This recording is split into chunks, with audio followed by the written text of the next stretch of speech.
Tu m'entends? Ouais, mais attends, c'est pas fini les confinotes? On avait dit aux gens qu'on arrêtait, on pourrait tenir nos promesses quand même. En plus, c'est pas dur à tenir. Bah oui, non, mais c'est pas les confinautes là, c'est une nouvelle émission, une toute nouvelle émission, parce que là on va déconfiner, donc il y a encore de la pandémie, il y a encore des stars, il y a encore des chansons, il y a encore des tribunes, il y a plein de trucs à faire. Ouais, mais c'est pareil que les confinotes en fait.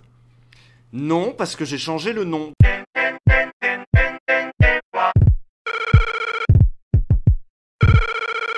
Ah ouais, c'est comme quand le Front National est devenu le Rassemblement National, ça change tout en fait. Oui, ça va nous dédiaboliser un peu. Bon donc, on va parler du déconfinement. Oui, parce que c'est toujours pas fini en fait le confinement pour certains. Par exemple, ils ont toujours pas ouvert les bars. Ah ouais, tu parles du secteur de l'hôtellerie-restauration. Oui, voilà, l'hôtellerie-restauration, c'est vrai qu'il faut à manger aussi. Bon bah c'est un secteur qui pèse. En France, ils sont presque 10 000 chaque année à se lancer dans le rêve d'une vie, ouvrir un restaurant. Une aventure dans laquelle tous donnent 100% de leur temps et investissent toutes leurs économies. C'est vrai que pour beaucoup, un restaurant, bah c'était un rêve à réaliser. Oui, et puis un jour, t'ouvres la chambre froide et qu'est-ce que tu vois? Du fromage, du jambon, des choses très concrètes. C'est vrai que pour les restaurateurs, c'est très compliqué parce qu'ils ont dû fermer avant tout le monde et ils vont rouvrir après tout le monde, donc c'est un petit peu le cauchemar en cuisine.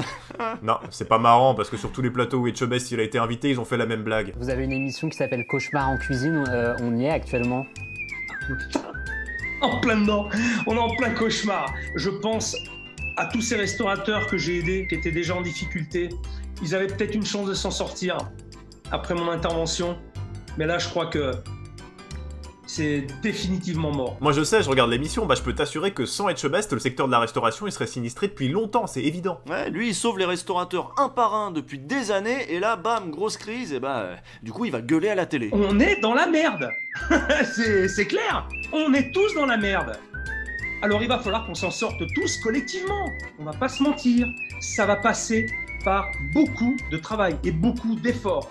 Et j'espère que les Français sont prêts à faire ces efforts-là. Ça va être nécessaire. Ah merde! Mais on dirait que ce patron de restaurant étoilé est de droite. Ouais, ça date de juste avant le confinement. Déjà il râlait, mais déjà il avait des solutions. C'était très convaincant parce qu'il tapait dans ses poings comme ça. Alors merde, s'il faut qu'on travaille 2 heures de plus, ça va pas nous faire mourir ça. Je pense pas. Non mais ça fait peur là, on dirait que si ces employés font pas 2 heures de plus, ils vont s'en prendre une. Bonjour monsieur Etchebest. En me basant sur ce qui reste du code du travail ainsi que sur la convention collective de la restauration, je vous informe que j'ai pas trop envie de travailler 2 heures de plus par jour et de faire des services de 10 heures. Oh merde! Oh, c'est con ça! Etchebest a participé à la création de Resto Ensemble, un regroupement de restaurateurs qui voulait peser sur les décisions du gouvernement. Et vu qu'Etchebest il est bon à la télé, c'est lui qui est allé porter cette parole patronale sur les plateaux. Ouais, et à chaque plateau, ils ont refait la blague sur c'est le cauchemar en cuisine. C'est un cauchemar. C'est un cauchemar, Alors dit c'est Alain pas un Ducasse. cauchemar, oui, mais Dans cette intervention à la fin du mois d'avril, Etchebest demandait la garantie de l'État pour faire payer les assureurs, et comme tous les patrons, il avait l'argument du chantage à l'emploi.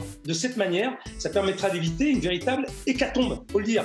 Et on sauvera énormément d'emplois. Donc, comme tous les syndicats patronaux, ils sont allés chouiner auprès de Macron, Macron les a reçus, par contre il les a un peu calmés. Ce qu'on est en train de faire collectivement, et ce que vous acceptez quand même tous gaiement depuis le début de cette crise, c'est une nationalisation des salaires, des charges et le reste. Donc je veux bien que l'État soit pas joli à voir quand il s'agit de monter au capital, mais l'État vous fait tous appel à lui quand il faut payer tout le reste. Comment il leur parle mal, il a un ton de papa en mode « Dis donc, qui c'est qui fait bouillir la marmite? Qui c'est qui paye les factures ici? C'est pas Versailles? On n'est pas à l'hôtel? Moi de mon temps, à Noël, on avait une orange. » Ouais, puis il leur dit que s'ils sont pas contents, sachez que c'est pire ailleurs. J'aime la liberté comme vous, mais faut toujours se souvenir, et faudra s'en souvenir le jour d'après, que cette liberté, il est bon de l'exercer dans un pays comme la France, où il y a un État fort, et où on arrive collectivement à financer tout ce qu'on se dit. Bah vas-y, va y habiter chez Kevin qui peut jouer à la PlayStation jusqu'à minuit. On va voir si tu seras pas fatigué le lendemain à l'école et si tu vas pas revenir ici pour l'argent de poche. Après ça, Etchebest est quand même retourné sur les plateaux au moment du déconfinement pour se plaindre. Il précise que le secteur allait déjà pas bien avant la crise. C'était lié aussi aux mouvements sociaux qu'on a subis depuis 1 an et demi. Et de ce fait... Bonjour monsieur Etchebest, c'est encore moi. Je souhaite faire valoir mon droit de grève suite à la mobilisation intersyndicale contre la réforme des retraites, car je ne suis pas trop d'accord avec cette réforme. Oh merde! Oh, c'est con ça! Mais rassurez-vous, papa Macron l'a quand même bien calmé, Etchebest. Il a compris la leçon. Je pense sincèrement que l'État fait sa part de travail et déjà avec la prise en charge du chômage partiel qui va durer et qui va coûter... Donc tout est bien qui finit bien, il critique plus Macron, il se plaint des mouvements sociaux et il va falloir travailler plus. Tout est rentré dans l'ordre. Moi je suis déçu, hein. Je l'aimais bien Etchebest, mais comme quoi, tous les patrons médiatiques de restaurants étoilés sont pas de gauche. Bah voilà, c'est la morale de cette histoire. Voilà, vous allez pouvoir retrouver ce tout nouveau format le mercredi et le vendredi dans À l'air libre et sur le compte YouTube de Mediapart. Et puis on va aussi reprendre en vrai les tournages d'Ouvrez les guillemets, c'est toujours le lundi, mais en attendant on se retrouve vendredi. Eh ben non, parce que à Mediapart ils font le pont, il n'y a pas À l'air libre vendredi, donc il n'y a pas de déconfinote. Ah bah bravo, bah c'est pas comme ça qu'on va relancer l'économie.